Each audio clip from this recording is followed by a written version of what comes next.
وَلْتَكُن مِّنكُمْ أُمَّةٌ يَدْعُونَ إِلَى الْخَيْرِ وَيَأْمُرُونَ بِالْمَعْرُوفِ وَيَنْهَوْنَ عَنِ الْمُنكَرِ وَأُولَئِكَ هُمُ الْمُفْلِحُونَ إِذْ تَلَقَّوْنَهُ بِأَلْسِنَتِكُمْ وَتَقُولُونَ بِأَفْوَاهِكُم مَّا لَيْسَ لَكُم بِهِ عِلْمٌ وَتَحْسَبُونَهُ هَيِّنًا وَهُوَ عِندَ اللَّهِ عَظِيمٌ وَلَوْلَا إِذْ سَمِعْتُمُوهُ قُلْتُم مَّا يَكُونُ لَنَا أَن نَّتَكَلَّمَ بِهَٰذَا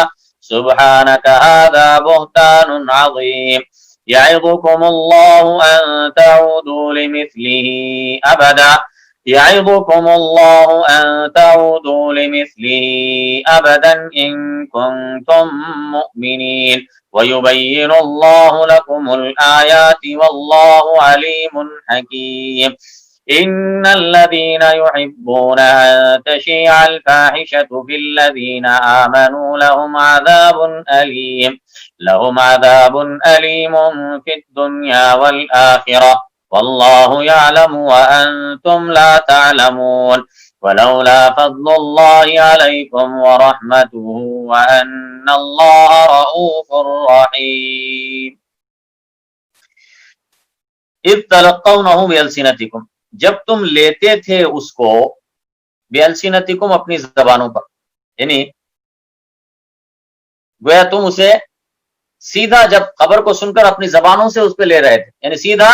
سنتے ہی زبان پہ آ رہی تھی، یعنی نہ اس پہ دل پہ نہیں لیا، غور نہیں کیا، عقل نہیں دوڑائی، اس کے بارے میں سوچا نہیں کہ صحیح ہے غلط ہے، تحقیق نہیں کی، گویا سیدھا تم نے اس خبر کو اپنی زبانوں پہ لیا اور پھیلانا شروع کر دی۔ فرمایا اذ تلقونه بألسنتكم جب تم لیتے تھے اس جھوٹ کو اپنی زبانوں سے، وتقولون بأفواهكم اور تم کہتے تھے اپنے منہوں سے، ما ليس لكم به علم وہ بات جس کا تمہیں کوئی علم نہ تھا، وتحسبونه هينا اور تم گمان کرتے تھے اس کو آسان، وَهُوَ عِندَ اللَّهِ عَظِيمٌ اور وہ اللہ کے پاس بہت عظیم بات تھی، یعنی بہت گناہ والی بات۔ تو اللہ تعالیٰ کہہ رہا ہے کہ جب تم نے اس کو سنا تو بجائے اس کے کہ اس پہ تحقیق کرتے لیکن تم نے کیا کیا، اس کو اپنی زبانوں پر لیا، یعنی مطلب سیدھا اس کو پھیلانے میں لگ گئے۔ وَتَقُولُ اور تم اپنی زبانوں سے وہ بات پھیلانے لگے، کہنے لگے جس کا تمہیں سرے سے علم نہیں تھا، جسے نہ تم نے دیکھا نہ جس کے بارے میں تم نے تحقیق کی، بس اس کو پھیلانے میں لگ گئے۔ وَتَحْسَبُونَهُ هَيِّنًا اور تم اسے معمولی چیز سمجھ رہے تھے، یعنی یہ بات تم پھیلاتے جا رہے تھے اور تم سمجھ رہے تھے کہ یہ معمولی چیز ہے، یعنی کوئی بڑے گناہ کی بات نہیں ہے، لیکن وَهُوَ عِندَ اللَّهِ عَظِيمٌ لیکن اللہ کے نزدیک بہت بڑی بات، یہ بڑے گناہ کی بات تھی کہ تم ایک پاکیزہ دامن عورت پر، ایک پاکیزہ دامن مرد پر تم جھوٹا بہتان پھیلا رہے تھے بغیر تحقیق کے، بغیر کسی گواہی کے، بغیر دیکھے کے، اور اس کو اسی طرح پھیلاتے جا رہے تھے۔ اور اس لیے اور بھی زیادہ بڑا یہ جرم تھا کہ تم نے جس کے اوپر الزام لگایا وہ حضرت عائشہ جیسی پاک دامن ام المومنین ہے، جو ام المومنین ہے اور نبی صلی اللہ علیہ وسلم کی زوجہ ہیں، تو تم اسے معمولی سمجھ رہے تھے، یہ معمولی کام نہیں تھا، یہ بہت بڑا معاملہ تھا اور یہ بہت بڑے گناہ والی بات تھی۔ ولولا اذ سمعتموہ اور کیوں نہیں جب تم نے سنا اس کو، قلتم ما یکون لنا ان نتکلم بہذا تو تم نے کہا کہ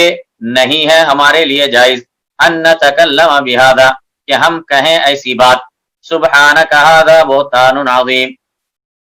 اے اللہ تو پاک ہے، یہ تو بہتان ہے عظیم۔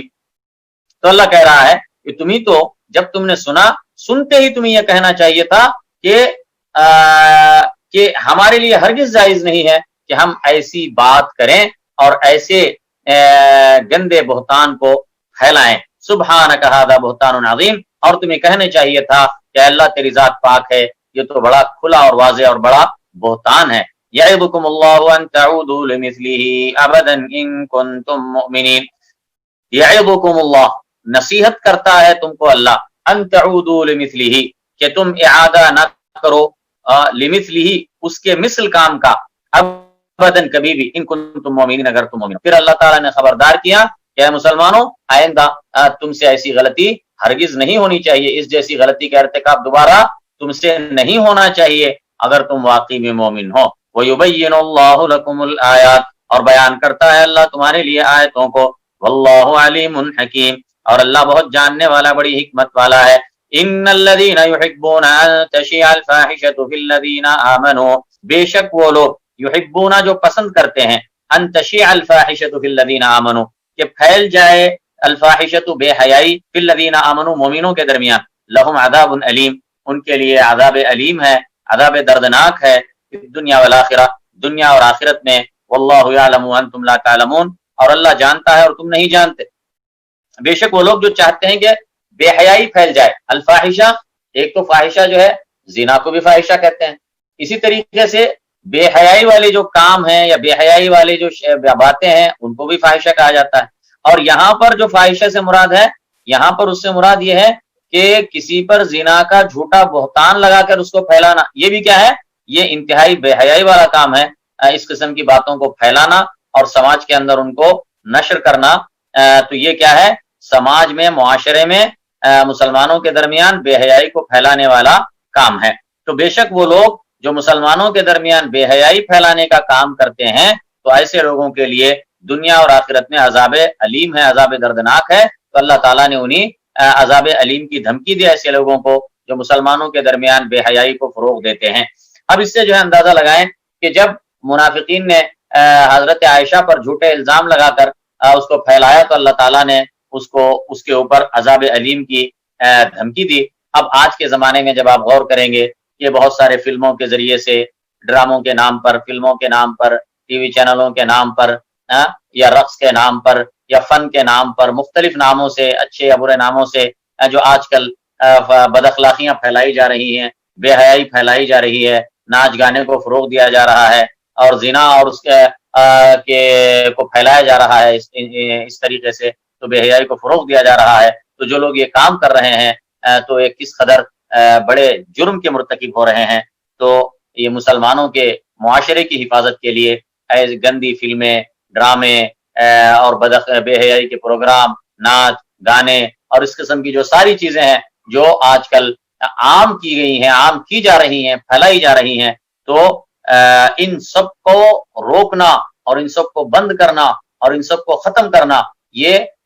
شریعت کا حکم ہے، اور یہ اہل حکومت پر یہ واجب ہے.